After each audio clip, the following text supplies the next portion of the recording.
Muito bem, pessoal. O professor Leite Júnior resolvendo questões da Sesgran Rio para vocês. Então vamos agora para a questão de número 7, na prova aplicada pela Caixa Econômica para Perito Médico, né? Dia 29 de janeiro de 2012. Uma questãozinha sobre sistema operacional Linux.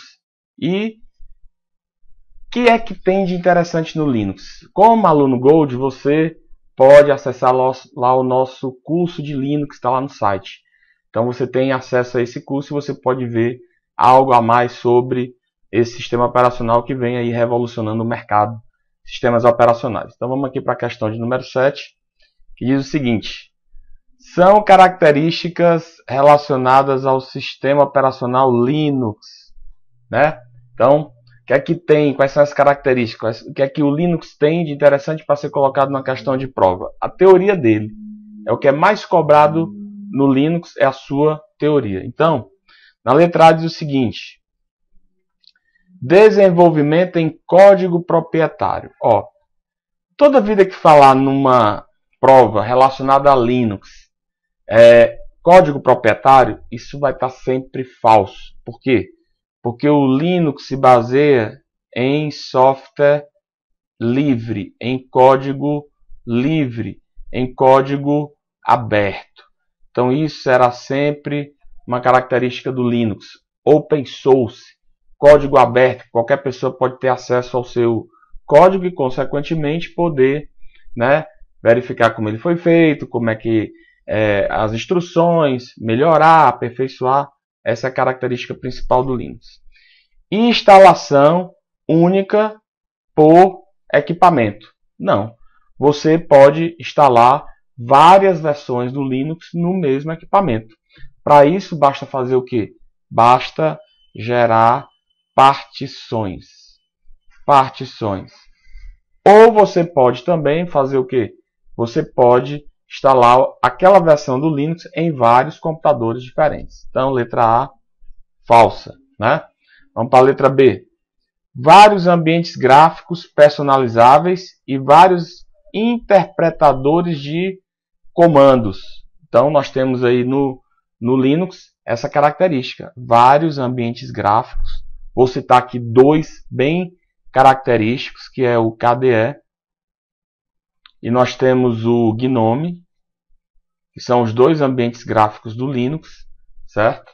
Que lá na aulinha de Linux que você tem acesso lá pelo site Sendo Aluno Gold, você vai poder visualizar esses ambientes. Então aí, teoricamente, nós temos o KDE e o GNOME como sendo ambientes gráficos. E temos interpretadores de comandos, que são os elementos que verificam, rotinas que verificam se os comandos que você digita está correto ou se está errado. O interpretador de comando mais famoso do Linux é o Bash. B-A-S-H, o interpretador de comando. Então a letra B passa a ser a nossa resposta, né? Letra C tem versões exclusivas do Internet Explorer. Opa! O Internet Explorer ele é exclusivo da Microsoft, então não tem nada a ver com Linux. Então, Leite, quem seria o navegador do Linux? Quem seria o navegador do Linux? Nós temos o Conqueror, que seria um exemplo de um navegador do Linux, e nós temos o Nautilus. O Nautilus como sendo navegador do Linux. Conqueror ou Conqueror e o Nautilus sendo navegador do Linux. E do Windows Media Player. Não existe a ideia de exclusividade do Windows Media Player. Nós temos essa característica. Então, letra C está errada. Na letra D nós temos quem? Versões interativas do DOS. Não pode. O DOS é da Microsoft. E o Linux usaria um ambiente textual similar ao DOS. Então, não é versão interativa. Primeiro, o DOS não é interativo, né? O DOS não é interativo. Você não tem interação. Interação existe em ambiente gráfico. O DOS, você vai ter que digitar comandos. Essa é a característica. Você vai ter que digitar comandos para poder interagir, né? Se você não tiver nenhum comando, você não consegue gerar uma interação.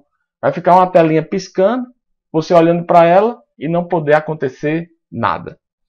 E sistema de arquivo NTFS é outra característica errada do Linux. O sistema de arquivo que o Linux usa não é o NTFS, é o EST ou outros que podem ser agregados ao Linux. Então, o EST, EST1, EST2, EST3, já existe o EST4, que são os sistemas de arquivos que o Linux usa. O Linux entende o NTFS, é diferente. Entender um sistema de arquivo do que usar, ter na sua estrutura como base o NTFS.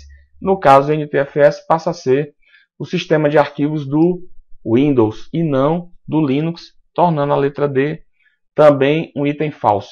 E indisponibilidade para servidores e alta utilização em desktops. Errado.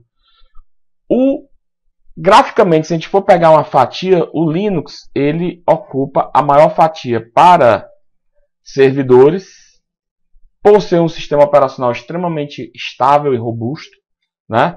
Seguro, além do mais, e uma pequena fatia para desktop, porque ainda o Windows ganha do Linux em relação ao uso por usuários domésticos. Mas, no meio corporativo, nas empresas, o Linux ele vem crescendo, principalmente por ser o quê? Por ser grátis, por ser gratuito. A pessoa, uma empresa, ele comprar várias versões do Windows, né? Várias versões de desktop e servidores para o Windows, tendo o Linux gratuito e sendo muitas vezes mais seguro do que o Windows. Então, a nossa questãozinha 7 tem a letra E falsa.